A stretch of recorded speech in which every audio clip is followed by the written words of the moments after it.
Hello and welcome to Super Switch Headz, the premier Nintendo podcast on all of the internet. My name is Patrick Knisley. My name is Matthew Stoner. My name is David Howe. And this is episode 51. It's just the three of us this week. That's right. Because we are doing our official Super Switch Headz rankings of Nintendo consoles. Nintendo released a bunch of financial information. There's some updates on where the Switch falls in terms of sales compared to other consoles. So we thought it'd be a fun episode to do that. Nothing but numbers from here on out. Numbers, rankings, data, and percentages, baby. There is a lot of that in this. We know we have an audience full of actuaries. They love this podcast. We're catering to you, baby. Tax season is coming up, ladies and gentlemen. We're just trying to get you ready. That's true. The direct drought continues, at least as of recording this. And so we've got some more leaks and speculation. We've got a lot of news about Platinum. We've got obviously some big financial news. We'll go over all that. Yeah. And this is episode 51. And this is what we are calling our 1 year anniversary of the podcast. I guess you're right. This is the 1 year anniversary of our show. Yeah. Wow. It's crazy. Congratulations, guys. We did it. We didn't applaud a guest, so let's applaud ourselves. Yeah. Patrick, great job. David, great job. Hey, you too. Matthew, great job. great Both job. of you. Yeah. This was your idea, or maybe some background. Oh, yeah. I mean, we made the Switch Headz group a while ago, basically just to play with other people from my community and my immediate friends, like a way for us to kind of like share stuff online, because I don't want to like share all my gaming shit to my regular Facebook page. Like that would just bother a bunch of people that don't give a shit about it. So basically it was like, oh, let's make this little repository where I can throw links or interesting things. We just kind of had rumblings about doing a podcast, and it was like, we talk about this stuff all the time, not recording. We might as well sit down and record it. So it's really nice that we've been doing this for 1 year now. It really flies by, doesn't it? Here we are. Does. Yeah. Here we are. We got a nice message from one of our listeners on YouTube. Correct? Yes, Krakow on YouTube told us congrats on 50 episodes, because our last episode was 50th episode. Krakow. And said that was one of our best. I think Krakow commented on the first episode. Oh, nice. I'm pretty sure. Thanks, Krakow. Thanks for sticking around. Also, Austin responded to our discussion about Pokemon Bank. Austin Young said he thinks Pokemon Bank will be around for a while because it's the only way to get some Pokemon from older games into home and so on. And he hopes that the subscription fee will go away, but we'll see if they keep squeezing $5 out of people for a year. I'm sure they probably will. I went to actually this weekend. I went to a Tim and Eric live show here in Austin, and I ran into a couple of people there that were like, "Hey, man, listen to the podcast all the time. It's really good to see you." And I was just like, awesome. "What?" Like my friend Noel, if you're listening, Noel, it was really cool hearing that you listen to the podcast. I didn't even know you had a Switch. So it's nice to hear that kind of stuff. And I got a text from my dad recently. So thanks, Dad. Thanks for listening to the podcast. Yeah, thanks for all those kind comments. And if you're out there and you want to reach out to us, go for it. Or if you want to share our podcast with a friend or post it somewhere online, we would much appreciate that too. Everybody friend my dad on Switch. Here's his friend code. No, I'm just kidding. But let's get into it then. Like I said, it's been we're waiting on this direct. Maybe it gets announced. I've said this every week for this year. Maybe it gets announced. It's got to get announced soon. But there's been rumors that there's going to be 2 directs in February from alleged leaker Zippo online, who is now making the rounds because he was one of these people talking about Paper Mario and Metroid as well. Right. As well as Sabi. And it was pointed out that somebody did the math, and I verified the math, and I actually think they're slightly off, but whatever. It's close. That this is going to be the longest direct drought ever. Right. Unless one happens. How many days have if it doesn't happen by Friday, they said 156, but I think I did my math and it was 153 right from last time or whatever, or the last big drought. And it would be, we're at like 140 something right now. Right. So anyway, the point is we're very close to the longest drought, which was last year. And it makes you think that they're really aiming for about 3 directs a year. 3 like major, overarching directs. Correct. Right. Because that's what they seemed to do last year, and that's what we're headed towards. That makes sense. If they're going to fragment, like, if instead of doing a quarterly direct, fragmenting one of those into several games that you then also put throughout the year makes a lot of sense. Yeah, doesn't make me want it any less. So let's hope this one that's coming is a big blowout. Let's hope that tomorrow they don't announce it because we're recording on a Monday. So if they do, we'll talk about it next week. And maybe this will all be moot, but Sabi on Twitter has been talking more about Paper Mario. They have another source on that they've been hinting at that Super Mario 3D World is coming again.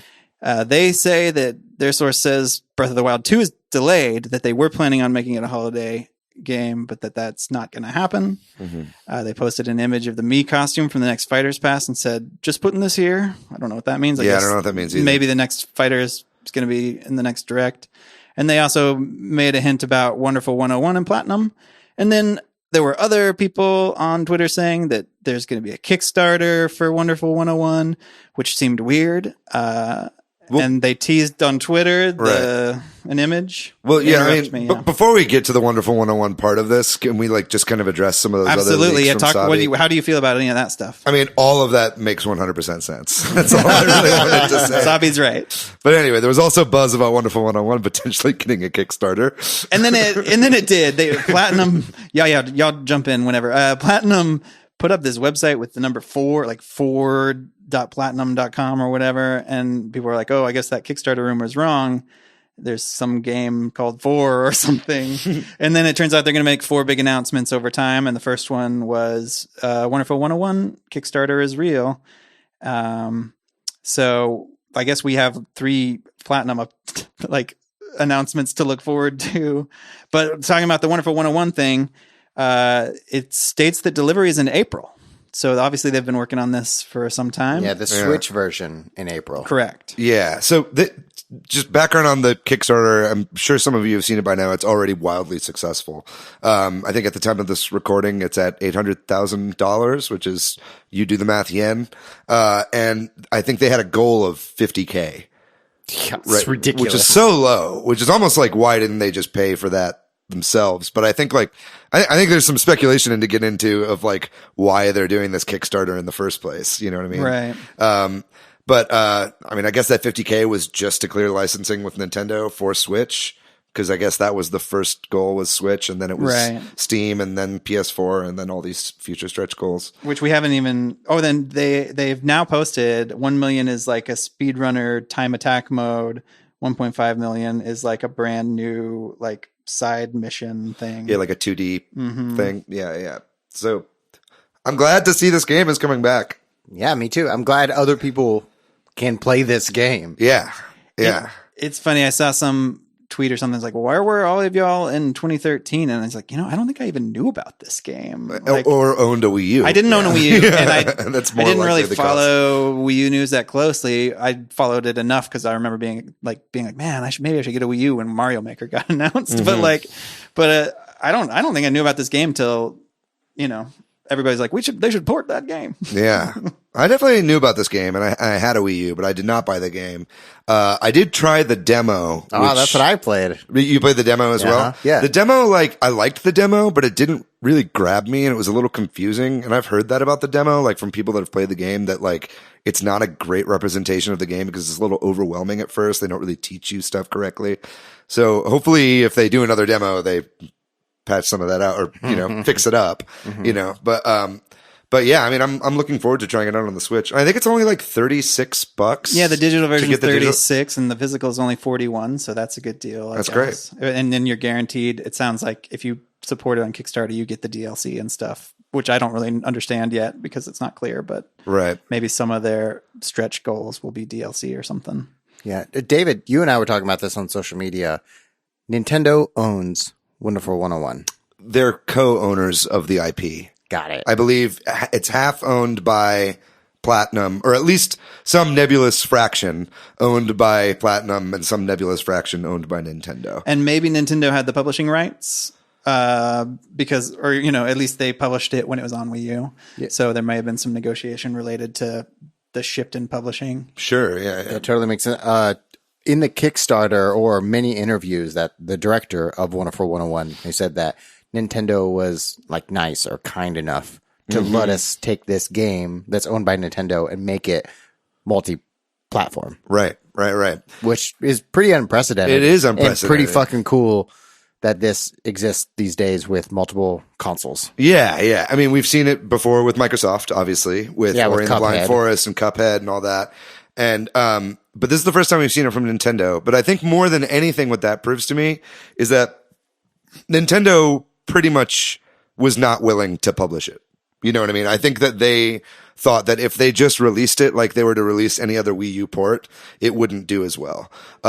And I think honestly, this was a great move for Platinum. You know, I think we could talk about the ethics of a company that's as large as Platinum, which we know just got a huge cash injunction from Tencent, which is something we should talk about. But putting up a Kickstarter and kind of putting it on the fans to fund their project, which the game's already been made. It's not like they're making a brand new game. That's why it wasn't like multiple $1 million. And they're promising Switch delivery in April, so that's not that far away. So it's probably already done. Yeah. Honestly. Like they're probably just recouping what they made, or then also these paying for marketing or DLC whatever things or whatever. Yeah. But basically, what you were saying about the Nintendo thing. I think Nintendo was like, we're not really willing to take a risk on it. We're going to go ahead and lend it to you, or like let you have it. And I guess they made enough money to where they're going to be able to make it multiplat, which is really, really awesome. And just odd, but good. Nintendo's got to be making some of that money. Sure. Yeah, totally. They cut a deal for profits, like off the PlayStation versions. I imagine. Yeah, it's some percentage. Yeah. I guess like maybe that's part of the reason they allowed them to do it. Is what you're saying. That's what I would guess. Yeah. There was I forget which, I think it was maybe Gematsu or somewhere, where they published an interview about this Kickstarter that was done back in September. Right. So that's why this was leaking too, is because obviously, I mean, some journalists knew about it. I've run like 3 Kickstarters at this point, like for different projects, not all of them mine, but just for other people as well. And like, so I'm really familiar with the Kickstarter like process, and it takes a long time to like get it approved by them. And not like even really getting it approved. It's just like setting up, planning, allocating funds, filming your video. Yeah, like filming video, setting up the page, like figuring out what you're going to do for rewards, of which there are a surprising amount of physical rewards for this Kickstarter. And it's like, as somebody who's done Kickstarters, like physical rewards are a huge headache. Like that's a big part of what they're going to be making from this. Right. They're going to spend on manufacturing and shipping out, physical copies, all these like pins and posters and all this little keychains. stuff. They have a third party that's handling that too. Yeah. I guess they partnered with the Yeti, who partners with Games Done Quick as well. But we should also talk about one of the like rewards is you can get blocked by Hideki Kamiya on Twitter, which he's notorious for it. He's a real Twitter troll and blocks anybody who tweets at him in English, pretty much. Because you tweet at him and then he blocks you. Yeah, he'll send a personalized tweet and then block you.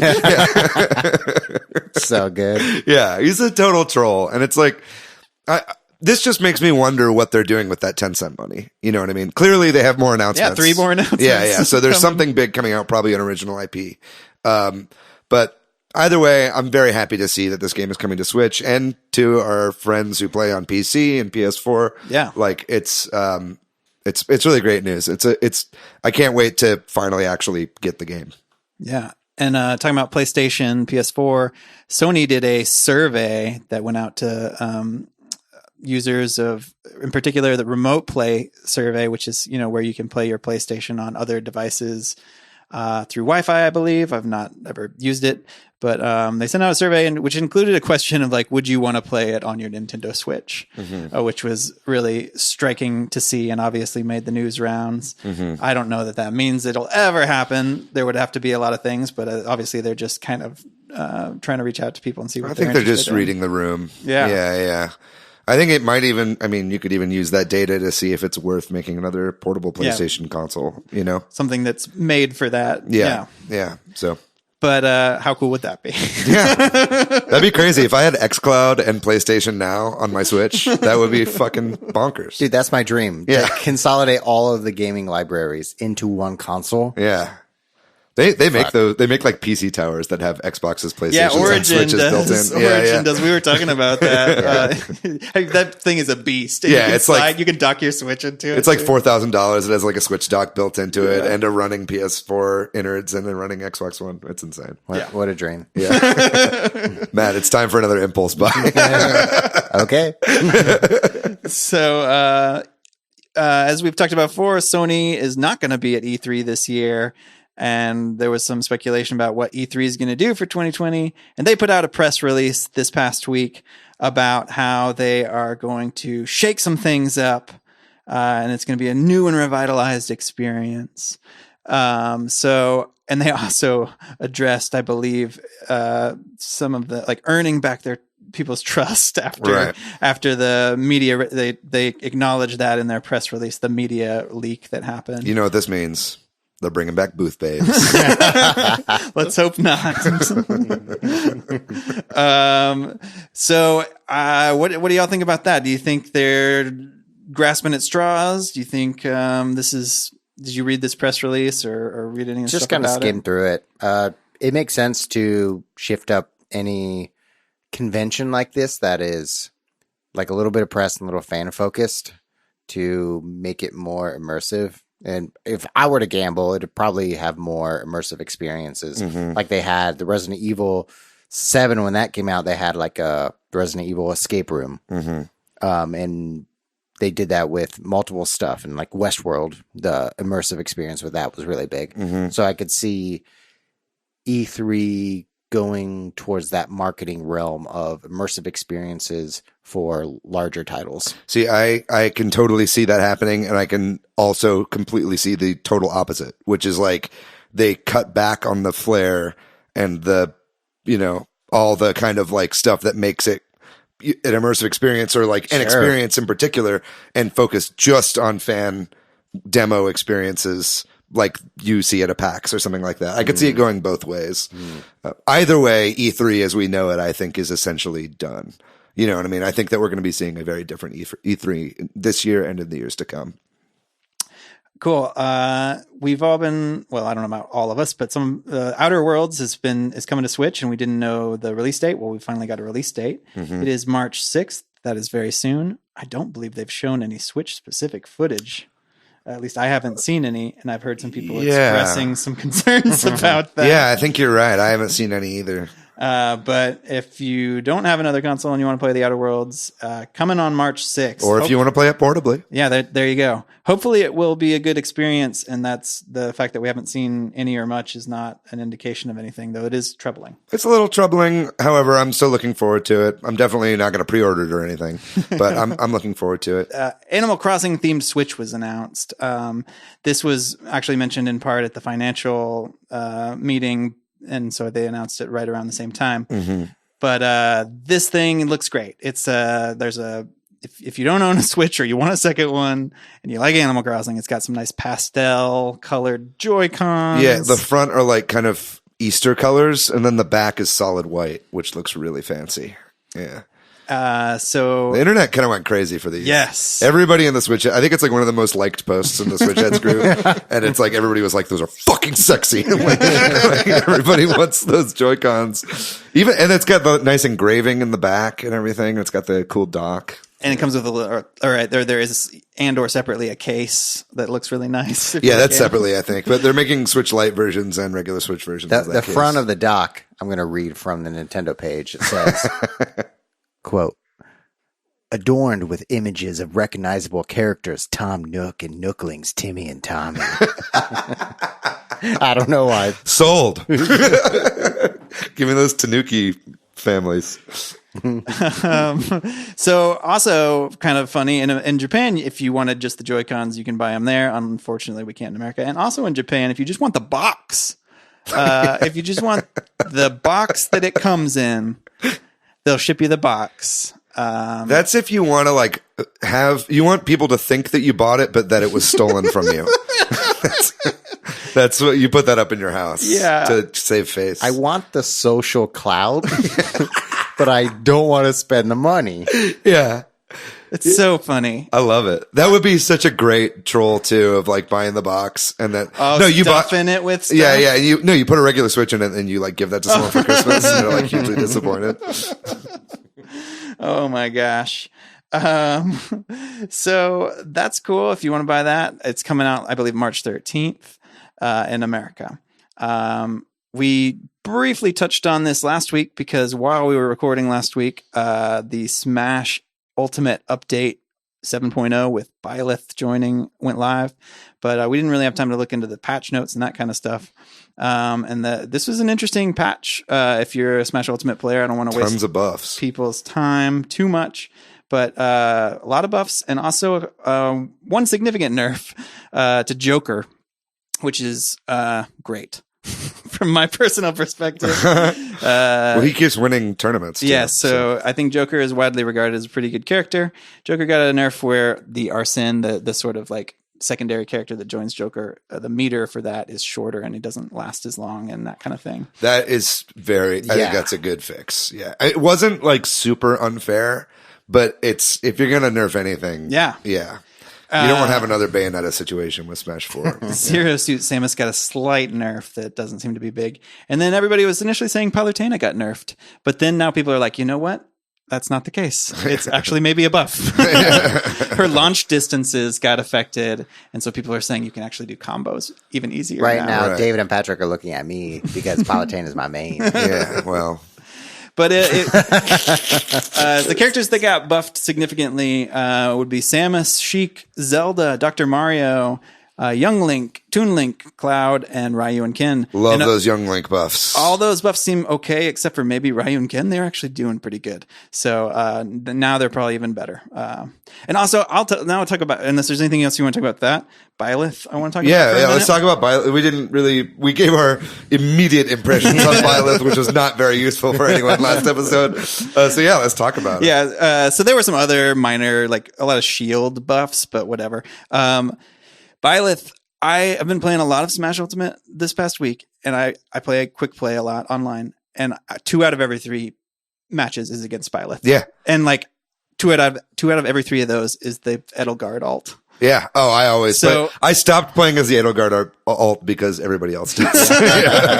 So like 2 quick observations, like one, or just like alternate observations. One, either the vocal backlash was a minority because people are playing as this character and they're picking an alt that, you know what I mean? Like it isn't just aesthetic, I think is character based on Edelgard. Or people really like Byleth as a character to play. Or I think it's both. Yeah. At my office, Byleth is really popular. Like I was like walking by and it was like 3 Byleths playing against each other. Some of it's just the new characterness too. We'll see. For sure. We'll see in a couple of weeks. But I played around as Byleth a little bit the first night I had a chance, and I enjoy playing with Byleth. I think it's just a unique character, kind of. It's like a light character, but they're really strong and they have some range. It's kind of like I hate playing against Byleth, I've discovered, because they can kill you at low percentages if you make a mistake. It reminds me of playing against Ganondorf sometimes, where like if you make a critical mistake, you can down get B is punished. kind of like the Warlock punch. Yes, then the forward smash has some really great range, and like somebody's good at it. It's got that spear, and if somebody anyway. Fun to play as. Definitely like is more of a strategic character. You have to like pick your battles. And Sakurai was talking about how he tried to make Marth like the game Fire Emblem, with the counter being kind of like you have to plan in advance for when you're going to be attacked, like you do in a Fire Emblem game. It's kind of a stretch, but I get what he was saying, and I feel it even more with Byleth. Yeah, and I'm just glad she doesn't have a counter. But I don't quite have her timing down yet, but I do really enjoy playing with her, and I want to do a lot more. MK Leo, who's like the best Smash Ultimate player in the world, really likes Byleth. Yeah. By the way, I watched his like initial reactions. He's like, I really like this character. After we get 6 more characters, no one's going to give a fuck that the 5th character of the first pack was Byleth. No one's going to give a fuck. True. Moving on. Speaking of Smash Ultimate, there was an interview where Rare discussed kind of working with Nintendo on getting Banjo into Smash. And so it sounded like from this interview, it started like about a year before the announcement. So I just think the most interesting thing to me out of it is the timeline, because I'm always kind of curious how that works. So like when they got approached or who talked to who. And it's early. Yeah, I guess they've been working on it. Or they made that contact a year before Banjo was announced, which would be like, 14-ish months before he was released. And just sounded like they had a lot of back and forth, and they were really happy with it. So. I mean, we know everybody that we're getting until 2021 has already had their discussions. You know what I mean? They said they picked all the characters. So, that'll be in potentially 2 years. So Right. yeah, they take a long time with these. I'm really glad that one of them is Paperboy. Yeah. I cannot wait to play as Paperboy in Smash. Paperboy is going to be neutral B. Yeah. I'm going to do that all day long. Paperboy pedals in. Yeah. Paperboy delivers. Yeah. Oh, that's even better. Delivers the headlines. So there's a website called Sensor Tower we've talked about before. They do sort of mobile app analysis and like guesstimate people's revenue from things. And they say that Nintendo's mobile games have generated over $1 billion in revenue now. And they have a nice little pretty chart if you want to go look at it to see. And the vast majority of that is Fire Emblem Heroes. Yeah. And Mario Kart Tour is sitting just a little bit above Super Mario Run. So that's kind of a big miss. Swing and a miss. I guess so. I mean, it depends on if it has legs, but I mean, if Mario Kart Run is considered a failure, then I would assume not, this is, unless for like the most popular franchise on consoles. Unless they're expecting it to sell over time, which I don't know. I don't know how mobile game marketing works.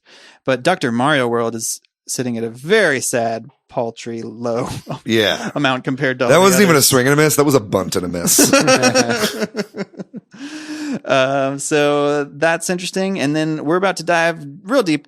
Hopefully we won't go too long on this onto the quarterly report and investor meeting, Nintendo financials that just came out. There's a lot of interesting stuff this time around. So we'll start with like software. They've updated their software sales, and unsurprisingly, Pokemon Sword and Shield did really well. Counting them together, they sold over 16 million, and this is through the end of last year. So that would be, a month and a half or whatever for that game to be out and sold that much. That's already up there with a lot of the other Pokemon games. It is the fifth best-selling software of first-party software on the Switch. Some things that moved around a little bit. Luigi's Mansion 3 did really well and broke the top 10. It sold over 5 million units, and that similarly has only been out for a couple, or at least as of these numbers had only been out for a couple months. That both has performed better than I expected it to, and is a better game than I expected it to be. Yes. Yeah.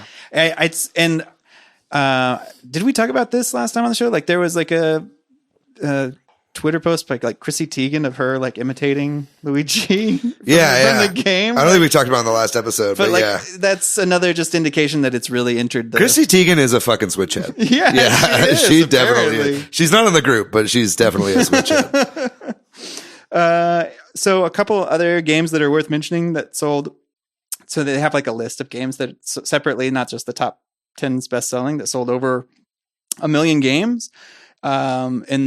In the like year or whatever, the third 3 quarters of the year, I don't know, because the financial year ends in March, yada yada. Marvel Ultimate Alliance broke 1 million.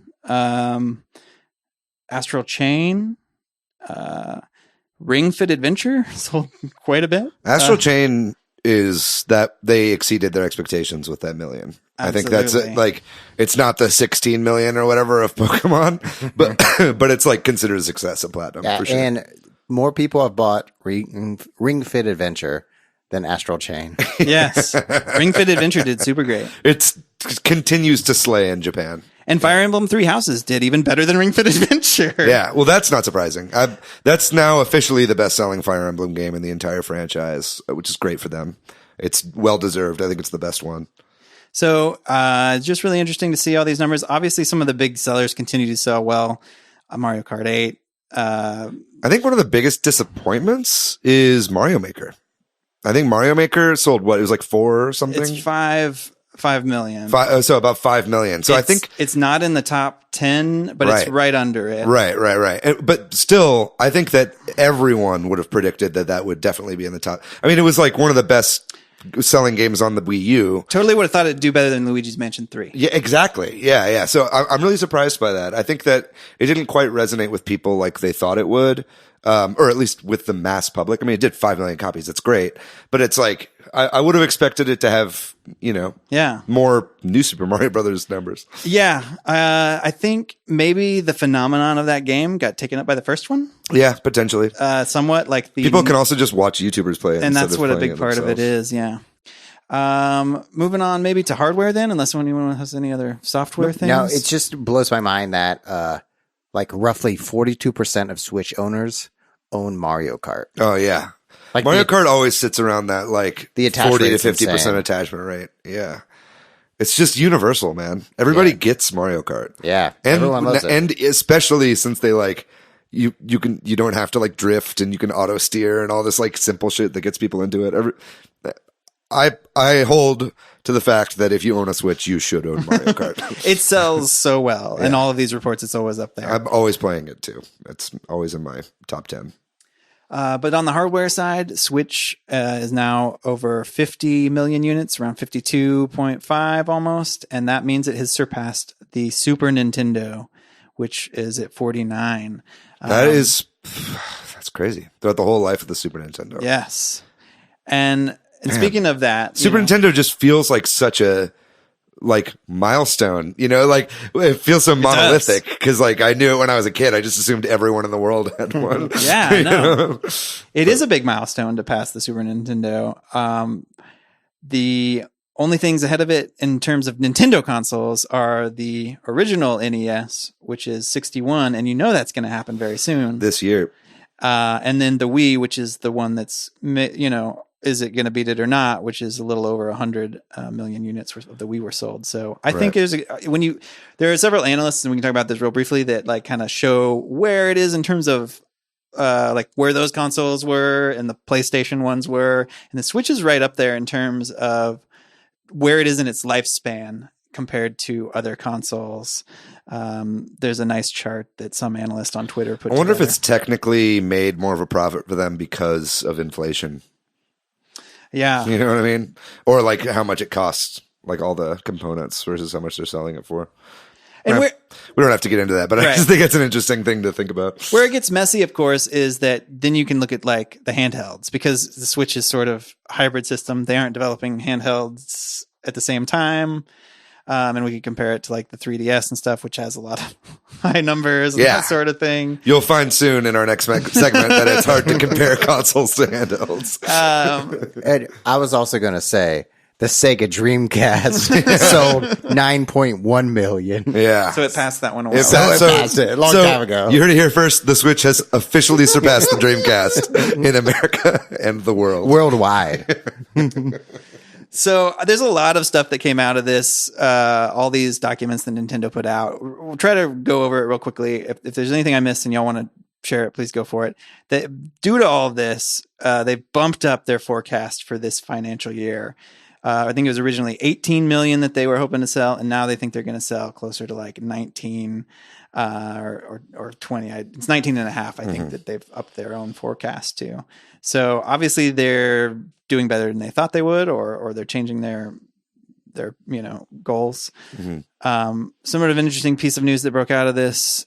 I was just going to say when we hear these numbers, like what I think of is Nintendo's doing well. They're making more money, which means Nintendo can have more risks. They can make things like Ring Fit Adventure, which is a risky move because it's new, another controller. It's an exercise game, and Nintendo's been promising exercise stuff for a really long time. And we can see more cool stuff, more like Nintendo things, like more creative approaches to gaming if Nintendo's doing well. And I think it's pretty cool. Bring on those immersive experiences. Yeah. Totally. So a couple interesting notes that came out of these various discussions and presentations and investor Q&A. The coronavirus in China has apparently affected Switch production and caused them to cancel an event that was going to happen, a Nintendo event in Hong Kong. They specifically said that they have no plans for a Switch revision in 2020, much to Matt's displeasure, because I know he wanted to continue talking about David, the Switch you Pro. have 45 seconds to respond. Okay, so this is probably going to be the last time I get to talk about a Switch Pro. Until there are more rumors. Whatever. We'll see. I think I think that, usually they're pretty cagey about how they say this kind of stuff. They're usually like, oh, we currently have no plans. Or like, there's not going to be one revealed at E3. Right. That's this time Furukawa is like, we're not getting a Switch Pro in 2020. So seems pretty one and done. I don't think he's lying. I don't think there's any reason to think he's lying. They're pretty impeccable with their word as a company. I mean, at least when they're talking to investors, talking to the press is maybe a different story. But I think that we probably should stop talking about it. And that's time. Give me 1 second. I think it might still happen. Yeah. You think that Furukawa is lying? I don't think he's lying because it's just what you said. It's like we have no plans for a Switch revision in 2020. I don't know. We'll see. Not a Switch revision. Maybe an entirely new Switch. I definitely don't think that's going to happen. It's a mistranslation on revision. The Switch U is announced at E3. But I know a lot of people out there are like, thank God they said that and we can just put this to rest. But I still don't feel like that puts it to rest. God damn it. Matt's going to kill himself. Yeah, that's true. It's over.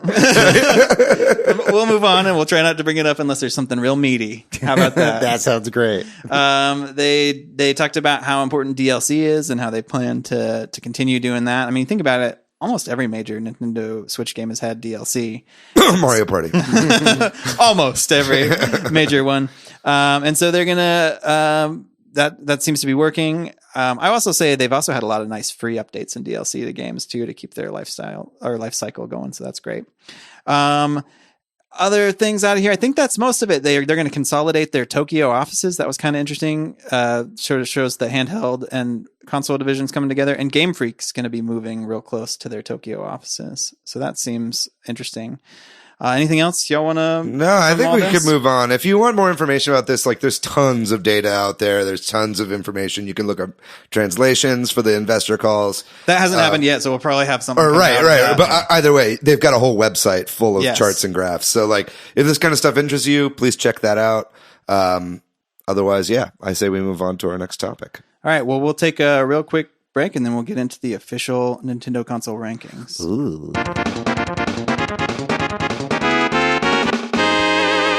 And we're back.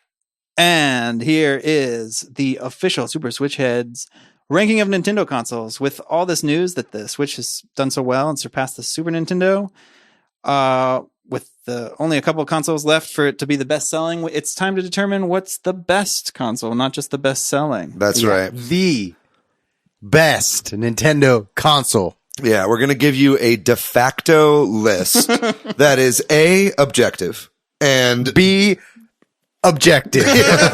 Basically, this will be, regardless of how we actually feel, whatever we land on by the end of this discussion, will be the official Switch Headz ranking of all the Nintendo consoles, not only for us, but for everyone in the Switch Headz group. Absolutely. So I'm going to propose that we do this. We take the Switch as our base because this is a Switch focused podcast and we're in this moment. And then we go through we work backwards. Historically, you want to work backwards? I'll go in either order y'all want. So I was thinking either we start at the NES or we start at the Switch. Let's start at the Switch and go backwards. I like that. That sounds good. So basically the idea here is we're going to start with a list of one. So obviously if we're just comparing the Switch against itself, it's going to be number one. But then based on that point, we're going to either move it up or down within the list and figure out where it places. And then by the time we get to the NES, we should have a full list. I think that this logically makes sense. We'll see how it goes. Also, let's talk about the 500-pound gorilla in the room. Handheld consoles. Yes. Are we going to be including handheld consoles on this list? Let's first of all debate whether or not we should include them. I can totally see why you should, because the Switch is both. Yeah. And they are relevant, but I don't want to include it because I have nothing to add. I'm going to echo that thought that I had a Game Boy. And that's it. Cool sentence, Patrick. As far as handhelds go, so I can't really talk about the DS or 3DS or Game Boy Advance. Unlike, there are a couple of Nintendo consoles I never had, but at least I played at friends' houses and stuff. But I've never played a Game Boy Advance. Well, then let's play it like this. So we'll do our list of all the home consoles, Switch included, even though it's a hybrid. And then at the end, since I've owned pretty much all the handheld Nintendo consoles minus the Virtual Boy, which we will also get to at the end of this list, because where the fuck did that lie? Yeah. It's technically. But other than that, I've owned like all of the consoles, including most iterations of the handheld consoles. So I'll give a little personal list at the end of where I think it is. And then maybe like in the comments or something, I'll integrate the handhelds into the list. And that'll be the official, since you guys can't really speak to it. Okay. And are you okay with me taking that liberty? Totally. Okay, cool. Yeah. Then we're going to do the top ones of the plug and play consoles.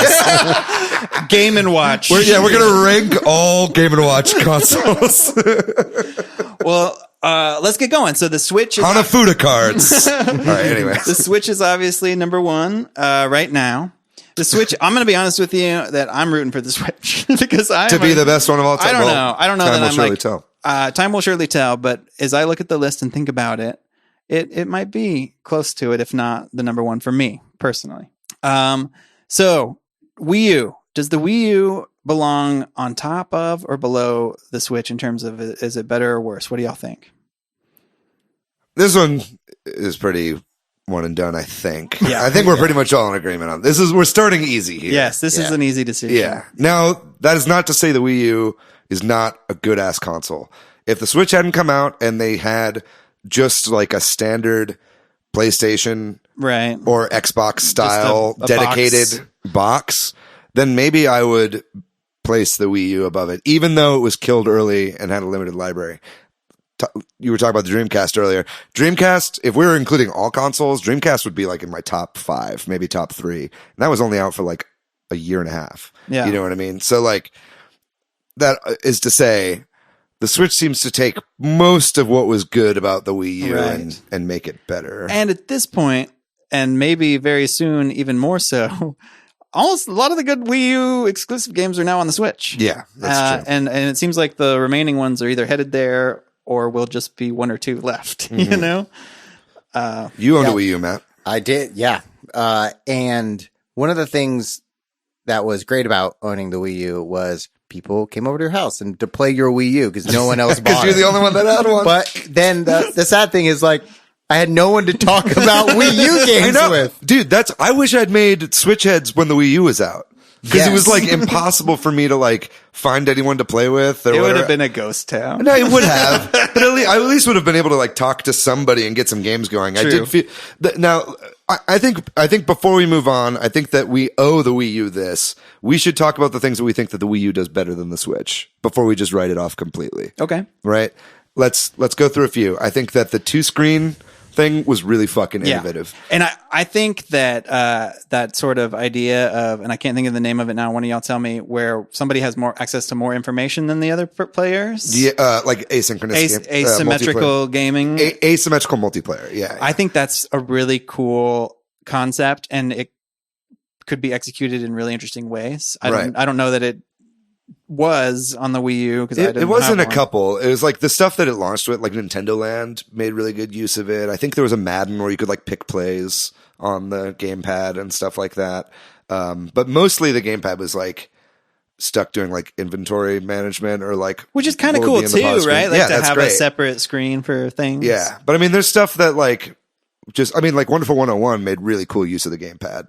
You know, Wind Waker made really use of the gamepad. It had a camera on it, you know, like, I mean, just other than just the 2 screens, like there was, you know, Amazon Video was on the Wii U, Hulu and Netflix and YouTube and all these things that aren't on the Switch were on there. Yeah. Shout out to Alejandro Garcia, who's, I think, to this day still watches Netflix on his Wii U. Nice. I know for a while it was my Amazon, before Amazon Prime, you couldn't use it with Chromecast for a while. So that was what I used my Wii U for, was to watch Amazon on my TV. And I know the Switch does this better and has perfected it and all that. But at the time, I was being at my brother-in-law's house and playing on the Wii U gamepad while they were watching something else on TV was like, this is so cool that I can play, you know, you set me up playing your game, that it doesn't, you know, take over the greater gathering or whatever, you know? Yeah. I think that there was really cool TV integration on the gamepad. Like you could use the gamepad as a TV remote. Like I lost my remote from my TV, so my gamepad was my TV remote. Worked great. I think Miiverse I really miss. I really miss, like, I think honestly, that's why I made Switch Headz in the first place, is because there was no more Miiverse. Yeah. I couldn't, like, just talk with people that were like-minded about the games. Well, that I and had. the Switch is lacking in a lot of ways to communicate with Exactly. people. That the Yeah, Wii yeah. U had some better options, right? Yeah, you could do video calls on the Wii. I did that all the time. Did you really? No. You had nobody to call. Isn't it the great irony that I wish we'd been better friends when the Wii U was out, Matt. I think we would have done lots of video calls over our Wii U's. That would have been great. I would call one person. That's you. Either way, that having been said, there's definitely a lot of cons. You know, like the poor brand name is part of the reason why nobody got it, right? Yeah, Or that's like, the thing. Market confusion. yeah. Yeah, no one knew if it was a peripheral for the Wii Right. or if it was a new console. Yeah, but that notwithstanding, even on the merits of it as a machine, even if it had sold, you know, millions and millions of units, I think that still the Switch's innovations and what makes the Switch unique and the amount of support that the Switch has with third parties and indies and all that kind of Right. stuff, all of those qualities we just mentioned aside, I still do think that the Switch beats the Wii U. Yeah, I agree. totally. So what's our list at right now? Switch Wii U. Very good. So this is where it gets a little maybe interesting. We got to going back one generation. We've got the Wii. So we're at a place where we just have two on the list. So where does the Wii fit in? Is the Wii? We fit. Let's start with this. Is the Wii better than the Wii U? Yeah.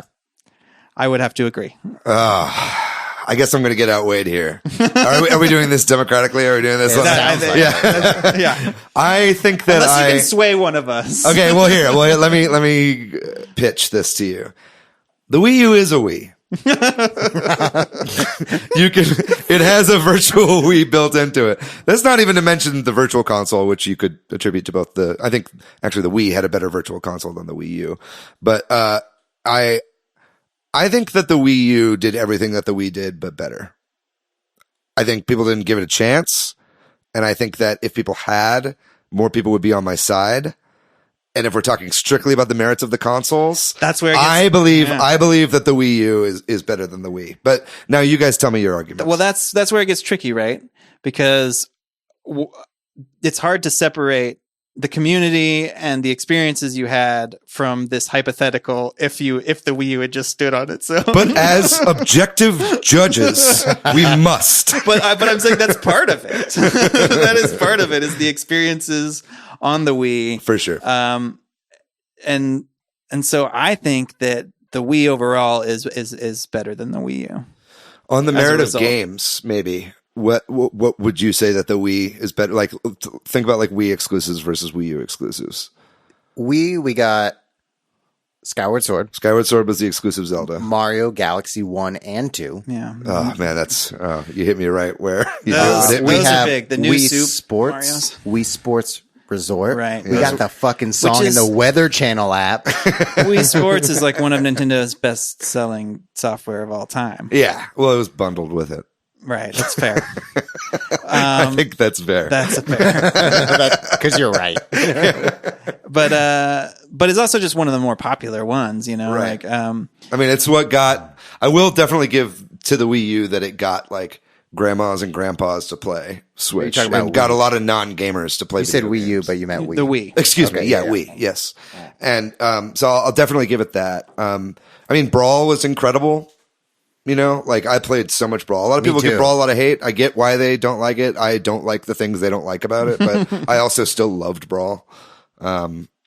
Yeah, I mean, the Wii was pretty fucking good. It was pretty good. We had so much shovelware on the Wii, though. Yes. And So a lot much of garbage. I mean, I think why the Wii is also the Wii broke open motion controls, and I think that's really cool. And obviously, I think this ties into your shovelware point. Mm-hmm. And also, it got exploited, and people made cheap games based on motion Waggle controls controls, yeah. that weren't great.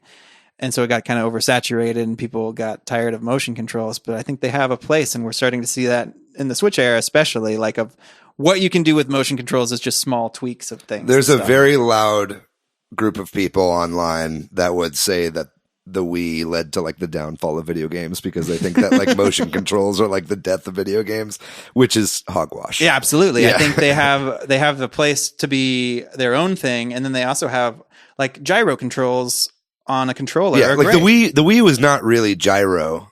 You know, like the Wii Motion Plus was. Right. Like whenever they brought that out, but whenever people think of motion controls, they think of just like flicking the thing, which using an accelerometer. yeah. But the Wii stood so Right. current gyro controls could run. That's kind of what I mean. Yeah. So now we have the Wii above the Wii U. All right, I'll concede that. Okay. And I think that most of our listeners would as well. I think so too. So now we're talking about Nintendo Switch versus the Wii. Right. Does the Wii belong above the Switch?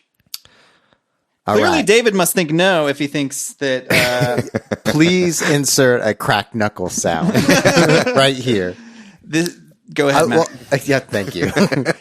I think we did was Nintendo's motto. It wants to create games for everyone, and that's what the Wii did. Yeah, Patrick, you already said that the Wii, like all ages were playing Wii. We're playing Wii Sports, playing bowling or boxing at Wii Sports Resort, or playing a Just Dance game. I think that is what Nintendo wanted to be at that time, and what kind of shepherded in this casual, hardcore audience of what Nintendo is today is because of the Wii and the success that it was. So, are you saying you think it deserves to be above the Switch? Yeah, I do. Really? And this is a Switch podcast. Yeah. But yeah. that's I can. So your favorite console so far of all the ones we've talked about is the Wii. I don't know if the Wii had the most impact on in like my life. I don't have the most memories with the Wii, but We're talking objectively. Yeah, objectively, zooming outside of my own Matt Stoner experience, Right. I've had more Wii memories with other people than I've had with other consoles. Do you know what I mean? Yeah, I know what you're talking about. So it's like my friends Chris and Liz, when they got married, they got at their reception, they played Just Dance on Wii. Yeah. Like it was like It was definitely a cultural moment. You know what I Yeah, mean? I Like agree. it crossed boundaries and stuff like that. I totally understand that. On the merits of the consoles, though, if that's pretty much what we're sticking to, personally, I mean, I guess it's different for everybody. Yeah. That's how objectivity works. Right. But I think on the merits of the console, I think that you get more rich gameplay experiences when you're not burdened by the caveats of the Wii, right? And they were only burdened by it because they forced themselves to be, because they innovated. And so they're like, we have to make everything like this. A lot of people hate Skyward Sword. I love Skyward Sword, but I understand why people hate it because of the forced motion fighting. You know, I totally get that. But it's like, ultimately, I think that the games are still would be just as good if you release like all those games on the Switch. You know what I mean? And so I have to give it, I do think that the Switch is better than the Wii, as an overall games console. Now, Chad, amazing things like the weather app and, like that fucking virtual console, which I really wish we had, and all these other great innovations that almost make the Switch feel like a barren landscape. dude, all the songs on Nintendo Wii are bangers. Yeah, but is that the reason you would put it on the Switch? Fuck yeah, it is. Well, Well, there's no songs on the Switch, so you get to make up whatever song you want. So I have some good memories of playing Wii with some people, and I was gifted an XS Wii at some point when I didn't have one, and I played through Mario Galaxy and New Super Mario Brothers and Skyward Sword. Though I have cubital tunnel syndrome, and something about the motion controls in Skyward Sword I had to quit playing it. Like Well, you it just have to made make my hands huge hurt. sword swings then. Something about the repetitive motion, but I love that game. But all that said, like we're halfway through the Switch life cycle ish, maybe. I think the Switch is headed to be a similar experience. Maybe not the same, but like I'm having so many great Switch experiences that I think for me, I'm going Switch over Wii. I think we beat you 2-1 on this one, Matt. Well, are we doing this democratically? I found out the hard way we are. This, honestly, this is real close for me. Yeah. Yeah. And I totally get what you're saying. Like, yeah. I mean, I would say the Switch is better than the Wii U, but I understand what you're saying. Yeah. From your perspective. If it's like, if we're saying Switch only exists because of the Wii U, then I would say even more so the Switch only exists because of the market share that the Wii U captured. Sure. I agree. Moving on. Let's move on. So we got Switch number 1, Wii number and then 2, Wii U. and Wii U. All right, let's move right on. now, that's where we're So the GameCube is our next console. This should be an interesting one. This too. is where nostalgia starts to come into play. Totally. So let's start with the Wii, because the Wii is smack in the middle right now. Do you believe that the GameCube was a better console, in your mind, whatever that means, than the Wii? No. Yes. Oh, State your fucking case. sway me. This is a fun episode. Okay, so I think that the GameCube's library was better than the Wii's library. I think that would be my main point there. Let's see. Okay. I think that let's list some of the games. Okay, so GameCube had Sunshine, which, Mario Sunshine. granted, I don't think is as good as people. Galaxy or Galaxy 2. Still pretty good. Yeah, still great game. We had Wind Waker. We had Wind Waker, which is on the Wii U. We had Melee, which was like a turn point for the system. Totally. Also, this was we had the Rogue Squadron games, right? We had I think the GameCube had a bunch of third-party support that was lost by the time of the Wii. You know what I mean? Also, the GameCube was the last time, and it wasn't as powerful as an Xbox or PlayStation 2. But they were competing. It was enough comparable to where you could put games on all three. You know what I mean? So I think that was kind of still really to this day, and the Switch has good third-party support, but it's a generation behind. I think that the GameCube was the peak of third-party support for Nintendo. I think the reason, throughout its lifetime, I think it got less and less because the sales were less than of the PS2 and the Xbox. But still, I think that overall the game library of the GameCube is better than the Wii. This is hard. And it's got a cute handle. So I'd never owned a GameCube. So the Wii and the GameCube are the ones I never owned. Mm-hmm. Actually, I mean the Wii U and the GameCube are the ones I never owned. As somebody who did not own it, I hated the controller, Oh, and I still do. And I know everybody loves their GameCube controllers for Smash and for whatever. But Patrick rolled his eyes. I did, sorry if I did. Patrick did a if it wasn't jerk-off clear motion. in the way I said it. But the awkward buttons on it, I don't like it. So I don't have a lot of nostalgia for the GameCube. Right. Yeah. The GameCube, the Wavebird, the wireless controller for the GameCube. Paved the way for wireless controllers. Paved the way, and they still work. They're manufactured so well that I still have my launch Wavebirds. Yeah. For I've got my three. GameCube. I love them. I love Wavebirds. They work. They've always worked. Yeah. That's great.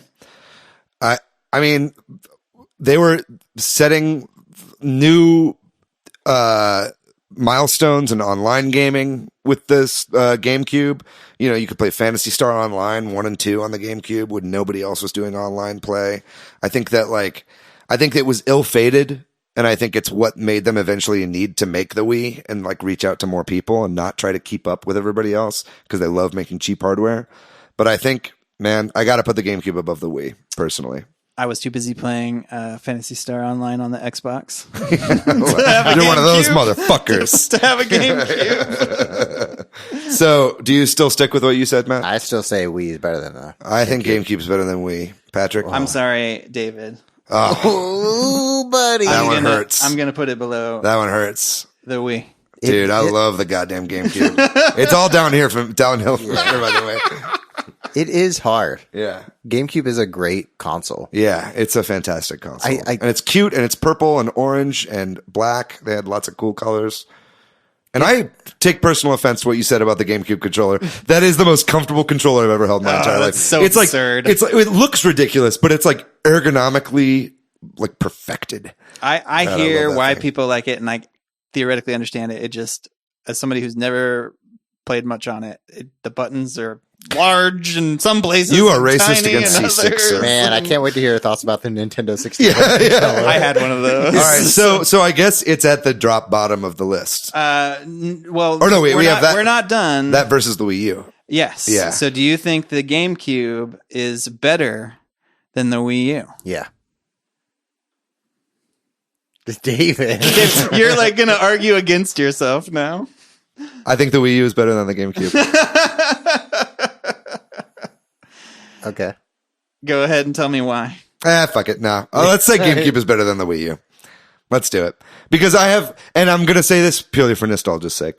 Is it because was your initial inclination because a lot of those GameCube games are on Wii U? And Well, I mean, that's actually not true. GameCube is a system that doesn't port well to other systems. I was thinking of Wind Waker primarily. Yeah, well, there's that. No, that's like the only one. Yeah. And like, we still haven't seen a remake or a remaster of Mario Sunshine. True. That's a good point. But you know what? No, I'll give you guys this one. I think that the GameCube is better than the Wii U.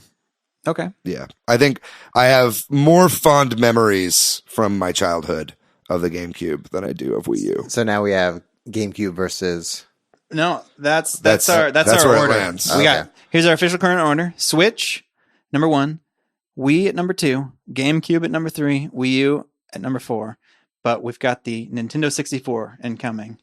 So we don't have an exact middle here. So we'll start with the GameCube. Do you think the N64 is better than the GameCube? No. I'm going to say no, too. I also will say no. Got to go with no on this one. Here's the thing. I loved my N64, my Nintendo 64, but those games, they broke the mold. It was a great time. 3D games, the start of it, but playing them now, the camera controls are awful. Mm-hmm.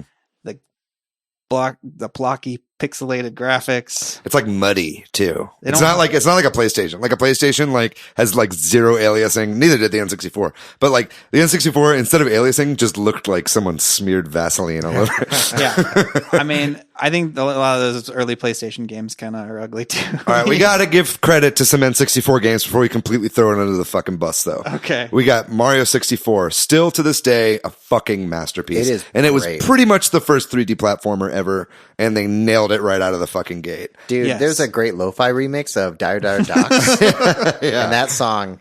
Dude, I put on banger. Dire Dire Docks all the time, just on Spotify. It's an so incredible good.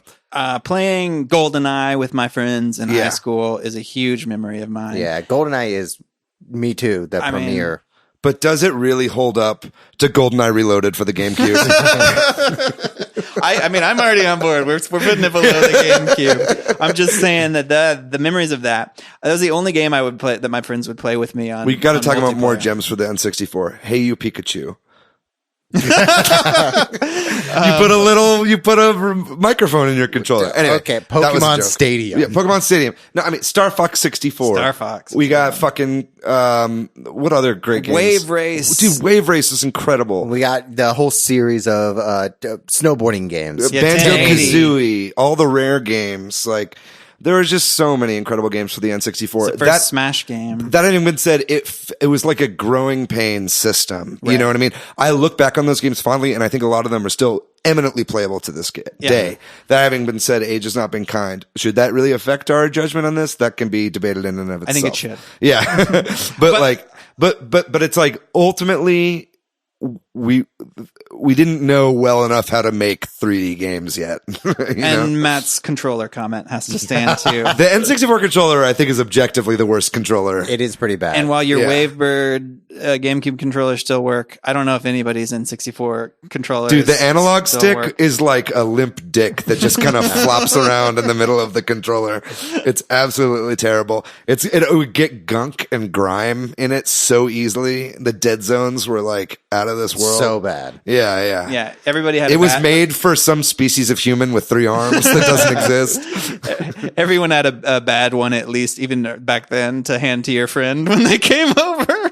I feel like, Also, some shout out to other games on the N64. All of the wrestling games. yeah, Oh, I was thinking about that. You know, I had a party. WWF versus WCW. Yeah. WCW versus NWO World Tour. Oh, that's what it was. Yeah. I had a party in high school at my house. Sorry, mom and dad, where somebody stole my wrestling game, my N64 wrestling game. And I was like, what the fuck, man? So I remember that game and loving it. I don't remember which one it was. It was because they fucking stole it. Yeah. Great console. I have great experiences on it. None of these are bad consoles, Absolutely. but it's worse than the GameCube. Okay. What about the Wii U? Is the Nintendo 64 worse or better than the Wii U? Wii U is better than the N64, in my opinion. I love the Wii U, so I'm going to be biased, but that's where I stand. What do you think, Matt? I don't know. I'm thinking. I can see this one being tough for you guys. Yeah. It's tough for me because, like, again, I didn't have the Wii U, but I think it's worse. You know, like, I think Really? I'm with you. I think then I think just knowing what I know about the Wii U and the few times I got to play it with friends and my cousin, I think I would vote that the Wii U is better than the Nintendo 64. I would vote that same way, and still I'm shocked that you just stabbed the N64 in the back like that. You want to defend it. Well, I guess does 2 versus 1. Yeah, I mean, but how do you feel? You want to state your case before we just completely bury it? Yeah. Man, we had the launch of so many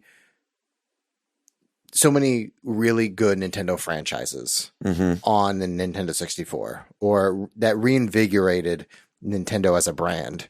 Mario 64, we talked about Star Fox, our first Super Smash Bros. With that memorable Super Smash commercial. That's Smash is good today because of the Smash version on N64. That's why we're talking about it. Yeah. Because of that one commercial. The Smash only exists because of all the franchises that came before it. Cruising USA. All right. N64 dies to the Wii U, unfortunately. Bike 64. Man, I bet this is going to be controversial. For sure. Also, we didn't even mention the Metroid Prime games when we were talking about GameCube, and I feel pretty bad. Oh, there you go. Yeah. Man. Let's bump that shit back up a couple notches. All right, so now we have a list, right? All right, here's the current list. Number 1, Switch. Number 2, Wii. Number 3, GameCube. Number 4, Wii U. Number 5, Nintendo 64. This is going almost chronologically. Yeah. With the Wii U being now we're at the Super Nintendo. All right, this is where shit's going to get, I think, really mixed up here. Yeah. The Super Nintendo, in my opinion, might be the best console of all time. I think that the Super Nintendo had just some of the best games ever created of all time to this day. I agree with that statement. I'm in support of it too. So what are we up against? We're up against the GameCube. The GameCube is right now in the very middle. So do you think that the Super Nintendo is better or worse than the GameCube? Sorry, GameCube. Yeah, Super Nintendo wins. Yeah. I don't think we need to debate this one that much. I think library. We're talking library here. We're talking birth of video gaming. Modern, well, not modern video gaming. We're talking Super Mario RPG. We're talking Super Mario World. We're talking Chrono fucking Trigger. We're talking Pilot Wings, motherfuckers. Yes. A Link to the Past. The Super Nintendo had so many great games, and it defined an era for me. And I remember I got it on Christmas morning with from me and my brothers, but it ended up being mostly me, and 4 games or something, Final Fantasy, Mario Paint. Yeah. I never had Mario Paint. I always wanted it. Dude, I had the theme song for Mario Paint hardcore stuck in my head all throughout Super Bowl Sunday. I couldn't stop humming it. I was at a party and I couldn't stop humming Which the song? theme. Well, it's out of my head now. Dang, I was hoping to put it back in there. And everyone else that's listening. When I was thinking about this list on my drive home, I was like, Super Nintendo is my top console. And I thought, I wonder if let's say, if Switch was my first console or the Wii was my first console, if I would feel the same way. And I was trying to find some comparable metric or metaphor. And the best thing that I could think of so it was maybe 10 years ago when I got really into Fleetwood Mac. And rumors, I listened to rumors nonstop. Totally. And I was like, album. Man, do they have other albums? And Tusk is pretty good. I like Tusk. It's really great. But I wonder if people have this same reaction to video games. If they're man, I really love Super Smash Ultimate. Do I go back and play Super Smash for N64? Oh, all the time. I think people have that conversation all the time. It's it was like the Tony Hawk Pro Skater games. It's why would I go back and play Tony Hawk Pro Skater 1 when it doesn't have a manual or reverts? Right, exactly. You know what I mean? So do people who are playing Final Fantasy 15 for their very first RPG, do they come back to the Super Nintendo and play Super Mario RPG or Chrono Trigger? Yes. And my argument there is that they are completely different experiences. You know what I mean? Okay. A modern JRPG doesn't play like the Super Nintendo era 16-bit JRPGs. That is the essence of what a JRPG is, Yeah. I believe, was on the Super Nintendo. I also agree Yeah. that people come back to Super Nintendo games, Yeah. but they will rarely go to GameCube games that's part of a franchise or PS2 era games. Yeah. And that's because that like a GameCube, PS2, Xbox era was so like middle ground for graphics that it's really hard to watch. But Super Nintendo is right, like 16-bit. Right. People, it's fine to play. It's like the difference between going back to the N64 and going back to the Super Nintendo. Right. Yes. It's like the N64 feels like rudimentary versions of what you're playing, where the Super Nintendo feels like completely different experiences. And it's like another way to look at it too is that like modern platformers have not changed that much since the Super Nintendo. We pretty much perfected platformers back then. You know what I mean? No, that's probably not true and very arguable. No, but it's I like, mean, you get what I'm saying. It's the same thing about your JRPG thing. There are quality of life improvements to platformers and to role playing games that modern games have perfected. it's like Plato's form of a platformer. You don't have to grind in RPGs as much, which was kind of dumb. And like in platformers, you like think about Celeste, you have, better death to start, to restart. You have better things for like that. But you're right. The important bones were there. Right. And the graphics hold up The graphics so hold up. Yeah. on most games. And I think it's hard So for much me so that people just do pixel 16-bit graphics these days. it's hard for me to talk about the Super Nintendo without talking about the Nintendo, without talking about the NES, because I feel like the Super Nintendo is it's just a better version of yeah. of Well, the NES. we'll get to that very shortly. Well, you mentioned like people make pixel art in the style of a Super Nintendo. No one is making pixel art in the style of Nintendo 64. Well, that is not necessarily true. Well, I think we're seeing a lot of a low poly comeback with indie games these days. Okay. I think we're seeing a lot of like low poly aesthetic is like something that sells, I think, now. And I It think looks it's like better though than an well, it's N64. crisper now. It doesn't. Yeah. It's not smeared in fucking Vaseline. A game like Everything, which is low poly, and it's more of an art perspective, and it does use the aesthetic of like maybe what N64 Sure. Yeah. graphics could Yeah. be. Well, I'm going to stop y'all. Let's move forward. We've all agreed then that the Super Nintendo is better than the GameCube. Yes. Is the Super Nintendo better than the Wii? Yeah. I would say no. Ooh. I would say Really? no. Yeah. Damn, you are fucking cold blooded. Yeah. Dude, we introduced gaming to a larger audience. And depending on how you're measuring it, for me, I measure it like, can I share gaming experiences with others?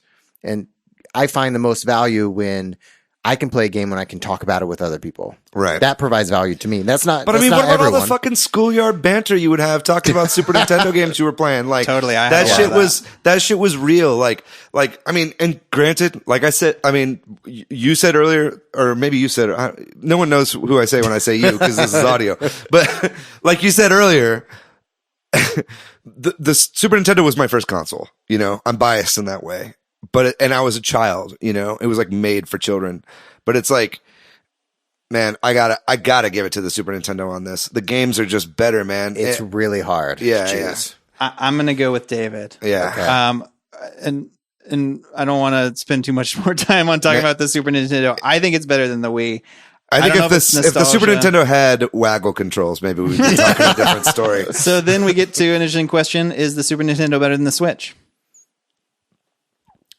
That's tough. It is tough. Yeah. If the Switch didn't have an eShop or like no digital sales, if they're all like physical sales, then I would say Super Nintendo could be better than the Switch. I didn't realize this would be this hard before we did this episode.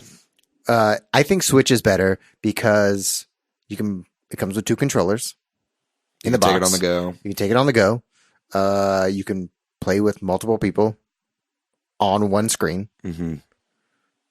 Don't need a TV. Now, the question I think for me, the one I'm wrestling with right now is, am I going to look back in how long has it been? It's been like 20 years since it's been 30 years since the Super Nintendo. Almost.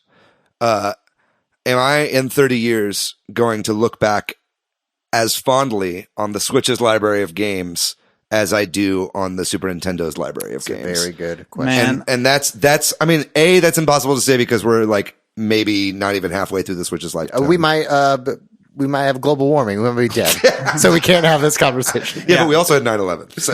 Good point. I have another one. I'm gonna say I'm going Switch. I that even solidified it for me. What you just said there, really, because I feel God like damn it. Mario Odyssey, Breath of the Wild, and Smash Brothers Ultimate are some of my favorite video games of all time. They're not maybe my number one, but they are. I've had so much fun with those games. Yeah, that they are comparable in some ways to the comparable games from that era for me, which would be Mario World, Link to the Past, and Street Fighter 2. So, see, I was going to counter with Super Mario World, the Final Fantasies and JRPGs and Chrono Triggers, and like Super Metroid. Yeah. You know what I mean? Like games like that, which like are fucking like just the best games ever made. A lot of them you can play on your Switch. Not all the Final Fantasies, not Chrono Trigger. No. Yeah. But you're right. I don't know. I think it's tough. I mean, I think I am so affected by just like the power of the Super Nintendo and what it was at the time. And it was a completely different gaming landscape at the time. I got to go with my gut on this. I love the Switch. This is Super Switch Headz, but I got to go Super Nintendo. Break the tie for us. Comes down to you, Matt. Oh, this is tough. This is real tough. I'm using what you just said, David, as a measurement to say, will I look back on the Switch? And part of that was like, what games will I look back on? Because there's like the Chrono Triggers there that I still play to this day. Mm-hmm. Super Mario RPG, Super Mario World. I still play those. Yoshi's Island, dude. Yoshi's Cookie. Actually, might have been NES. I'm not sure. I think it was. I don't know. But Patrick, when you listed like Breath of the Wild, Super Smash Brothers Ultimate, those are like gaming pinnacles. Breath of the Wild is like one of the premier game experiences that I've ever had. It's my favorite Zelda game for sure. Yeah, and I would say that's the experience that I had with Breath of the Wild and Chrono Trigger. They're like on par. They're like the same parallel lines. Mm-hmm. Man, I'm gonna go fucking Super Nintendo. Yes. All right. I'm so sorry, Patrick. I don't think that's a controversial opinion. Yeah. I think either way, I think people would be split on this. Maybe it's just us, but I feel like putting Super Nintendo at the top is not controversial, but I think it is very well deserved. Okay, I think we should let's introduce our move on to our last one, which is the NES. So the original Nintendo. We're gonna put it in our list. We're gonna start in the middle, which there's no middle, but with the GameCube. Do you think the NES was better than the GameCube? Yeah. No. Yeah, this is a tough one. Man, it's really hard to compare the NES with anything. The NES was an incredible milestone, but I think that you think about it, I think that the Super Nintendo is to the NES what the GameCube is to the N64. Both better versions of what came previously. Right, and what the Switch is to the Wii U. Yeah. So I also did not own one until I was older. Okay. I mean, I when I was like 13 or something, but like I gotta give it to GameCube on this one. I think I do too. I never had a GameCube, but I think the NES, the games just don't hold up as much, as many of them. That's I mean, true. Mario Brothers 3 holds up a ton, but I don't know that a lot of other games do. A lot of it's nostalgia that brings those. Platformers hold up. Yeah. Contra, I could play, but maybe not much else. Yeah, like I have not spent that much time in the NES online app, and when I have, it's Mario 3. Yeah, exactly. You can't have Mario 3 carry and Mario the whole 2 system. is actually really great too. I liked Mario 2 a lot. The original Mario. The first one too. There's tons of great games on the NES. Yeah. Don't get me wrong. I'm not saying I hate the NES. I just think that there are better games on the GameCube. I think that's. I'm gonna agree. Okay. Yeah. Moving on. Sorry, Matt, you got anything you want to try to sway us? That's the end of our list? Well, we got to compare place it. the NES. Okay. So is the NES better than the Wii U? No. No. No. Oh my gosh, you guys. Okay. It doesn't matter what I think. Is the NES better than the Nintendo 64? See, this is the hard one. I'm going to say yes. I think that, yeah, the N64 broke open 3D, but there aren't a whole lot of games I want to go back and play on the Nintendo 64. But there are a few I wouldn't mind playing from the Nintendo. Personally, I think I think the Nintendo is better than the Nintendo 64, the original entertainment system. The Famicom. Yeah, Matt? I don't want to go second this time. We can't put it at the bottom of the list. It's the original. We're about to, aren't we? Well, it's up to y'all. I played. If one of you agrees with me, it's You not going think at the bottom. you think the NES is better than the N64? Yes. Matt, what do you think? I'm making you go second this time. Shit. I think the N64 is better than the NES. Ooh, all right. All right. What do you think? Break the tie.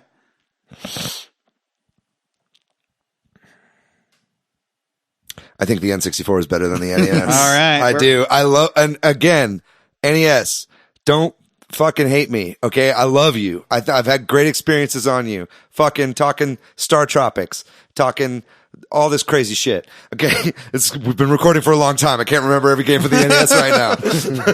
There's like 700 games. I love you, but I gotta say, my personal experience of the times I've spent with video games, I look more fondly back on my time with N64 games than I do on NES games. And that's where it stands with me. And that's objective. There we go. Here is our final objective list. Can you bottom up? Yeah, let's go bottom up. From the worst to the best. The worst Nintendo console is the Nintendo Entertainment System. Boo. Wait, hold on. Wait, are we counting Virtual Boy? Can we throw Virtual Boy in just to throw it at the bottom? I don't know if it counts as a handheld or as a home console. It's a tabletop. Nintendo doesn't even have it on their list of sales numbers because it's probably so poor. Yeah. So I don't think we count it. All right. Sorry. Sorry, Virtual Boy. You're not even a console. Going up in sixth place is the Nintendo 64. In fifth place is the Wii U. In fourth place, the GameCube. In third place is the Wii.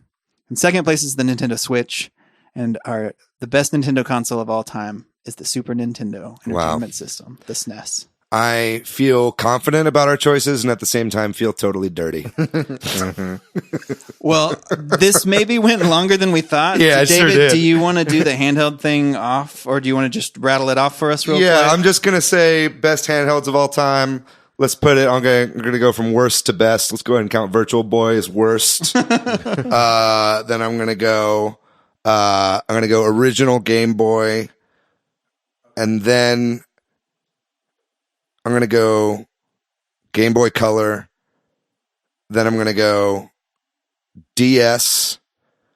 Then I'm going to go 3DS.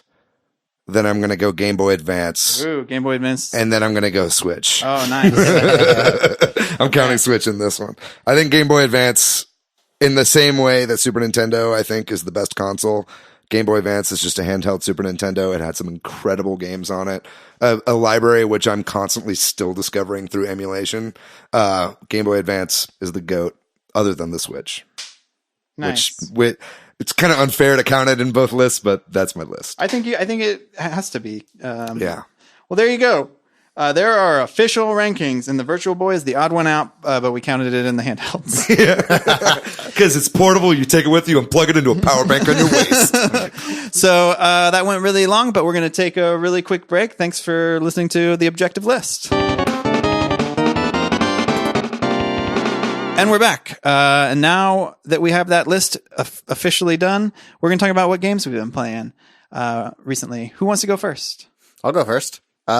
I played through Dragon Ball Z Kakarot. Mm-hmm. So you finished it? I finished it. Got about 40 hours into it, so it feels pretty good. It is... Man, I want more out of it because it's...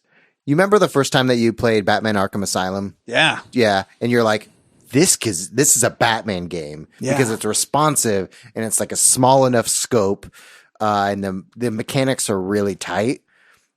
Dragon Ball Z Kakarot it's like so many games. It's an RPG. It's an action game. It's a fighting game.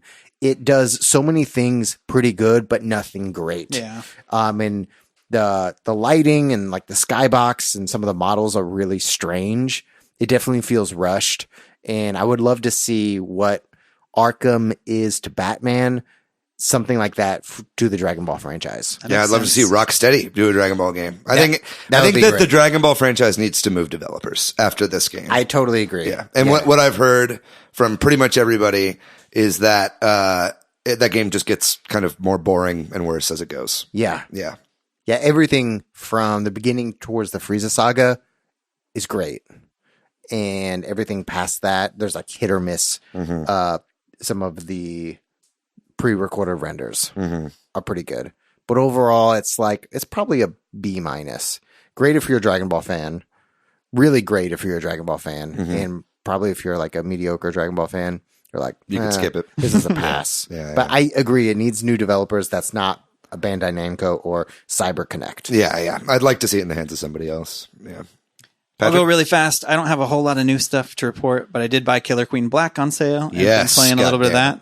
So let's all play online. Yes. I played a tiny bit and enjoyed it. Also, I wanted to mention this. My son is now playing video games by himself. So is this that is a scary big for you? thing. No, it's great. So like I took a shower the other day. My wife was away from the house and he's like, I want to make a Mario Maker level. And I set him up and he did not complain, which is he gets frustrated and he has a hard time doing things, but he did it. And then the other day he's like, I want to play Lego City. And I'm like, well, that's fine. We haven't played that in a long time. He used to have trouble because it's 3D camera. And he sat there for like an hour and played by himself. You're like, yeah, let's play Lego City. First, let's install this 3 gig update. But like he was doing it by himself. And then the next day he wanted to play by himself and he did it fine. That's And great. it's like, this is a huge milestone in my house. Yeah. And like, it is a little scary. My wife's like, I don't know if this is a good thing. And I'm like, That's great. Now you and your wife can just like talk about adult stuff while he's in the other room doing shit. That's nice. But it's so great to see him be able to play by himself and like actually not just run into a wall and get frustrated. So it's cool. Cool. That's awesome. Yeah, I've also been playing a little bit of Killer Queen Black. Sasha picked it up during the sale. Nice. And so we've been like whenever she's over at my house, we'll play online together, like on my TV. But whenever I'm over at her house, she has the game now, so we can just both sit on the couch with our respective Switches playing online together. And that's really great as well. It's nice to, it's just like playing on a DS or whatever, you know? And so, so I've been playing a lot of that. I really love that game so much. And, it's nice to be dating somebody who's into the same games as me. And then other than that, the game that I've been playing a ton of is the game that we actually had the developer on for a couple episodes ago. I've been playing a pre-release version of Kunai. The arcade crew and .emu were kind enough to send us a code for review, and it's still technically under embargo for like visuals and story elements and spoilers and stuff like that. So I'm not gonna. This isn't really a review. This is just kind of my impressions. But I love the game. I was like a little worried. And we were talking about this before we recorded, Patrick, that like maybe it was just a game that demoed really well and. You know, it's a Metroidvania, so you're kind of familiar with the concept, and maybe it's just familiar, and that's why it feels good to play. Yeah. But I can safely say, after putting like a number of hours into it now, like I'm really, really enjoying the game a lot, and it only gets better and better as it goes. Yeah, I would say if you're listening right now, you should go back and listen to our PAX episode where we interview the programmer for Kunai. Yeah, I think about a third of the way into that episode, we do the interview with Benjamin. From Turtle Blaze Games, who was the programmer for the game. And, it's just, you can feel like love from every corner of this game. Like they really built it out really well. And I'm not just saying this because he was on the episode. Like if I didn't like the game, I would tell you guys. Like, it's a lot of fun. And it's like, and, we talked a lot in the interview with Benjamin about how great the controls feel and like the traversal, like how fluid everything is when you're moving around. And I will say now, like even the most basic movement functions that I thought were really fluid when I first started playing are like way more fluid now that I totally have a grasp on how everything controls. Like the kind of swing mechanic of the kunais as you're like going from screen to screen. Like once you get good at that, it just becomes this like quick muscle memory movement to where like a lot of times, like for me, this is a big deal because I notoriously have issues with Metroidvanias because I have a really low attention span and it's like easy for me to get lost in Metroidvanias, and I hate backtracking. But like this game makes it fun to go through areas you've been through before because you're just fucking swinging through them at like incredible speeds. And I'm not going to spoil any of the upgrades that you get. I think that is still under embargo, but you get more upgrades than what you just get at the beginning of the game in classic Metroidvania fashion that really not only opens up the map to new areas that you can find through backtracking, but also just makes movement that much more fun to get around with. And yeah, and it's got a great little story and setting. It's not in your face with it, but it's got clever writing and the graphics are great. I really recommend Kunai. It comes out the day after this episode airs, actually. Yeah, February 6th. February 6th. I think it's only like $16, $15-16 as I recall. Oh yeah, I didn't see the price on the eShop, but it's definitely worth it. I would check it out. And again, yeah, thanks to Dadimu for providing that review code. But yeah, I'm loving the game. I could pretty much, if you like Metroidvanias or if you just like platforming, I think you would really enjoy this game. I'm sure we'll talk about it more. Yeah, I'm sure. I have not finished it, all disclosure. So the game could really suck at the end and then I will eat my words, but I do plan on finishing. This is a Metroidvania that I actually plan on finishing. I will say, one last thing about it. If you have to compare it to anything, and it's not exactly like this because it controls very differently, but the thing I would really compare it to is like SteamWorld Dig 2. Which is also Metroidvania, that the fun of getting around in that game is what made it so fun. You like dig in that game and kind of make your own path. It's not exactly the same in this game, but it's a similar like game feel and like gameplay loop sort of thing that I appreciate about both of those games. It's also a Metroidvania that I beat. That's another reason I make that comparison. Cool. So that's our show. That's what we've been playing. Sorry to Chris McKeever, we didn't get to Disney Tsum Tsum Festival. Thanks to Corduroy for doing the music. Shoot us a message on social media or through Gmail. We're going to go see the Sonic the Hedgehog movie on Sunday, February 16th in the evening. Exact time to be determined when they release the schedule. Yeah, that's right. Times haven't been announced yet. Can you believe that they didn't pre-sale the Sonic 2 weeks in advance? It's not like Star Wars and pre-sale 4 months ahead of time. Yeah, Sunday, February 16th, Super Switch Headz meetups. We'll put it on Twitter or something. Yeah, I think the plan is to do like a meetup during the day and maybe like play some games during the day and then go to see Sonic all together as a group at night. So if you're interested in that, and you live in the Austin area and you want to go see Sonic the Hedgehog with us, I'm going to go in my costume. So if you guys want to see me in a badass Sonic the Hedgehog costume and watch what is only destined to be the greatest video game movie of all time, please keep your eye on the Facebook group, Switch Headz. If you're not a member of the group, check it out. We'll be laying out details on when we're getting tickets and all that kind of stuff then. We can't like buy tickets for everybody, but we'll tell you what theater we're going to be in and we're going to try to get them right when they come out. Yeah. Facebook, Instagram, Twitter. We'll put it all That's there. right. Yeah, we'll post it on all the stuff. But yeah, if you want to find us individually online, you can find me at Monolith Fiji. I'm PDYX. I'm Matthew, Mathyouu. That does it for our show. If you enjoy this content, please give us a like and subscribe on YouTube. Follow us on Spotify and on Apple. Leave us a 5-star review if you think it's worth 5 stars. If you think it's worth 1 star, maybe don't leave a review. But thank you so much, everybody, for listening. Hopefully, by this time next week, we'll be able to talk about it direct. I'm fucking chomping at the bit to talk about this direct. But we'll be talking real soon about that. I know we got some really fun episodes lined up down the pipeline. And here's to another year of Super Switch Headz, yeah? Cheers. Very good. We love you guys. We'll talk to you guys next week. Bye-bye.